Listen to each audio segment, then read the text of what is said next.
apakah doa kita yang salah? Semua ini tidak by coincidence karena semua ini by design. Kan gitu kan ya. Oke, berarti Tuhan pasti ada. Nah, sekarang kita jawab. Pertanyaan sederhana, apakah kalau Tuhan tidak tidak mengabulkan apa yang kamu minta, itu berarti Tuhan tidak ada?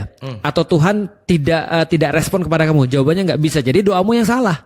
Sampai putus asa loh dia. Nah, bisa jadi doanya salah. Contoh misalnya, kalau dia misalnya mau minta sesuatu yang aneh-aneh, masa dikabulin kan gitu kan ya? Tapi taruhlah suatu permintaan yang baik, tapi tidak dikabul-kabulin. Ya Allah, kenyangkanlah perut saya. Ya, Berilah saya rezeki secukupnya. Iya, atau Masih ya nggak Allah dikabulin. mau kawin ya Allah Mau misalnya. kawin gak dapat jodoh. Nah, gimana? Nah, Gimana tuh? Sampai putus asa dia. betul. Ada ulama yang bilang gini. Ada ulama yang bilang ada orang yang sakit, dia minta sembuh, gak dikabul-kabulin sama Allah. Maka ulama ini bilang gini, Allah sepertinya senang ketika kamu merintih minta tolong kepada dia. Karena itu adalah kebaikan. Karena ada banyak orang-orang dan ada banyak pintu surga. Klise lagi nih. Klise. lagi nih. Gue udah mau respon. Klise nih. Tapi bagus. Jadi ada banyak. Sebenarnya tadi juga sekarang pertanyaannya Iya. itu. Tidak ada. Apakah Tuhan tidak ada? Saya yang ngomong. Betul. Klise. Biar gak klise Anda. Betul. Tapi klise tapi bagus nih ceritanya. Dia bilang gini, ada banyak pintu surga dan kadang-kadang pintu surga, contoh ya, kayak ada pintu surga namanya pintu puasa. Aku kayaknya enggak deh. Karena setelah bulan puasa aku jarang-jarang nambah puasaku, nggak seperti orang-orang yang soleh lah. Pintu Quran kayaknya aku nggak deh. Aku bukan tipe Adi Hidayat yang bisa ngafalin Quran ataupun bisa nyebutin letaknya. Ada pintu sedekah kayaknya aku juga nggak deh.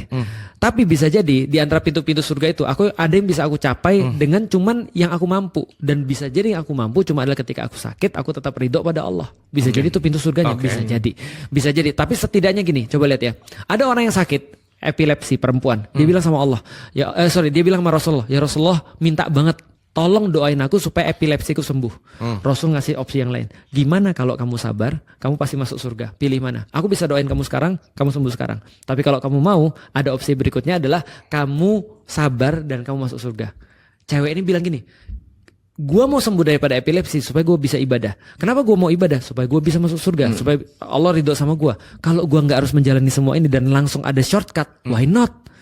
Dia bilang sama Rasulullah, ya Rasul aku sabar dan aku minta tolong agar doain aku kalau aku lagi ayan epilepsi, aku nggak kelihatan auratnya. Coba bayangin ya, berarti ada orang melihat lebih daripada orang lain kan? Berarti ada orang ngelihat bahwasanya ternyata yang dia minta sebenarnya bukan dunia. Di titik kliseku ya, aku sudah sampai pada suatu titik adalah aku nggak minta dunia ke Allah. Karena kalau Allah ngasih dunia ke aku, berarti aku diperlakukan sama dengan orang-orang yang lain. Yang orang-orang yang lain semua dapat materi, orang-orang jahat aja dapat materi. Kalau aku dapat itu juga, aku sama kayak mereka dong. Aku bilang, ya Allah kasih aku sesuatu yang nggak kamu kasih pada semua orang.